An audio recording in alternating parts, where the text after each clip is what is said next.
ಬೆಂಗಳೂರಿನಲ್ಲಿ ಸುರಿದ ಭಾರೀ ಮಳೆಯಿಂದಾಗಿ ಉಂಟಾಗಿರುವ ಹಾನಿ ಕುರಿತು ಬಿಜೆಪಿಯ ರಾಜ್ಯಾಧ್ಯಕ್ಷ ಬಿವೈ ವಿಜಯೇಂದ್ರ ನೇತೃತ್ವದಲ್ಲಿ ಪಕ್ಷದ ಮುಖಂಡರು ನಗರದ ಬಾಧಿತ ಪ್ರದೇಶಗಳಿಗೆ ಭೇಟಿ ನೀಡಿ ಪರಿಶೀಲನೆ ನಡೆಸಿದರು. ವಿಧಾನಸಭೆ ವಿರೋಧ ಪಕ್ಷದ ನಾಯಕ ಆರ್ ಅಶೋಕ, ವಿಧಾನ ಪರಿಷತ್ ವಿರೋಧ ಪಕ್ಷದ ನಾಯಕ ಛಲವಾದಿ ನಾರಾಯಣಸ್ವಾಮಿ, ಶಾಸಕರಾದ ಸತೀಶ್ ರೆಡ್ಡಿ, ಎನ್ ರವಿಕುಮಾರ್ ಸೇರಿದಂತೆ ಹಲವರು ಉಪಸ್ಥಿತರಿದ್ದರು.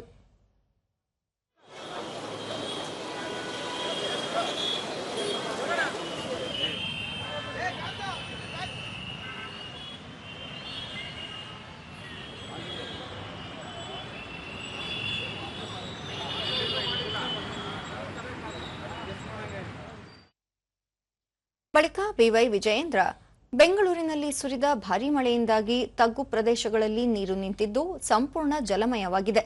ಮಳೆ ಹಾನಿಯಿಂದ 4 ಮಂದಿ ಸಾವನ್ನಪ್ಪಿದ್ದಾರೆ. ಹೀಗಿದ್ದರೂ ರಾಜ್ಯ ಸರ್ಕಾರ 2 ವರ್ಷದ ಸಾಧನಾ ಸಮಾವೇಶದಲ್ಲಿ ಸಮಯ ವ್ಯರ್ಥ ಮಾಡುತ್ತಿದೆ. ಗ್ರೇಟರ್ ಬೆಂಗಳೂರು ಮಾಡುವುದನ್ನು ಹೊರತುಪಡಿಸಿ ನಗರದ ಜನರಿಗೆ ಕನಿಷ್ಠ ಮೂಲಸೌಕರ್ಯ ಕಲ್ಪಿಸಲು ಆದ್ಯತೆ ನೀಡಬೇಕು. ಮುಂಗಾರು ಆರಂಭವಾಗುವ ಕುರಿತು ಹವಾಮಾನ ಇಲಾಖೆ ಮುನ್ಸೂಚನೆ ನೀಡಿದ್ದರೂ ರಾಜ್ಯ ಸರ್ಕಾರದ ನಿರ್ಲಕ್ಷ್ಯದಿಂದಾಗಿ ಜನರು ತೊಂದರೆ ಎದುರಿಸುವಂತಾಗಿದೆ ಎಂದರು. ಕೆಲಸ ಕಾರ್ಯಗಳನ್ನು ಮಾಡೋದಕ್ಕಾಗಲಿಲ್ಲ. ಹಾಗಾದ್ರೆ ಬೆಂಗಳೂರು ಅಭಿವೃದ್ಧಿ ಬಗ್ಗೆ ತಲೆ ಕೆಡಿಸಿಕೊಳ್ಬೇಕು. ಈಗಲಾದರೂ ಕೂಡ ಎಚ್ಚೆತ್ತುಕೊಂಡು ಇಲ್ಲಿ ಆಗಬೇಕಾಗಿರ್ತಂತ ಕೆಲಸ ಕಾರ್ಯಗಳನ್ನ ಕಾಮಗಾರಿಗಳನ್ನ ತ್ವರಿತಗತಿಯಲ್ಲಿ ಮುಗಿಸಬೇಕು.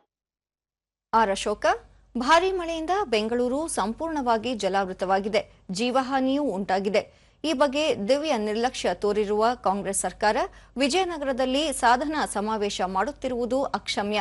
ಕಳೆದ 2 ವರ್ಷಗಳ ಅವಧಿಯಲ್ಲಿ ರಾಜ್ಯ ಸರ್ಕಾರ ಅಭಿವೃದ್ಧಿಯನ್ನು ಸಂಪೂರ್ಣವಾಗಿ ಕಡೆಗಣಿಸಿದೆ. ಬದಲಾಗಿ ಭ್ರಷ್ಟಾಚಾರಕ್ಕೆ ಆದ್ಯತೆ ನೀಡಿದೆ. ಬೆಂಗಳೂರಿನ ಅಭಿವೃದ್ಧಿಗೆ ಘೋಷಣೆ ಮಾಡಿದ ಹಣವನ್ನು ಸಮರ್ಪಕವಾಗಿ ಬಳಕೆ ಮಾಡಿಕೊಳ್ಳುತ್ತಿಲ್ಲ ಎಂದು ಹೇಳಿದರು.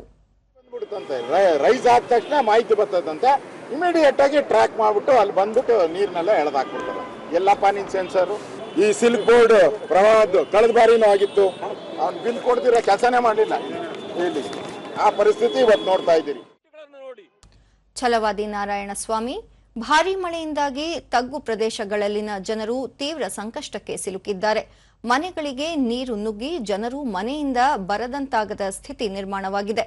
ಚರಂಡಿ ನೀರು ಸರಾಗವಾಗಿ ಹರಿಯಲು ಸಾಧ್ಯವಾಗದೆ ಮನೆಗಳಿಗೆ ನುಗ್ಗಿರುವಂತಹ ಪರಿಸ್ಥಿತಿ ಕೆಲವೆಡೆ ಕಂಡುಬಂದಿದೆ. ಜನರು ತೀವ್ರ ತೊಂದರೆ ಅನುಭವಿಸುತ್ತಿರುವ ಸಂದರ್ಭದಲ್ಲಿ ಸಾಧನಾ ಸಮಾವೇಶ ನಡೆಸುವ ಅಗತ್ಯವಿತ್ತೆ ಎಂದು ಪ್ರಶ್ನಿಸಿದ್ದಾರೆ. ನೀವು ಮಾಡ್ತಿರೋದು ಸಾಧನೆ ಸಮಾವೇಶ ಅಲ್ಲ, ಇದು ಜನರ ವೇದನೆಯ ಸಮಾವೇಶ ಮಾಡಲಿಕ್ಕೆ.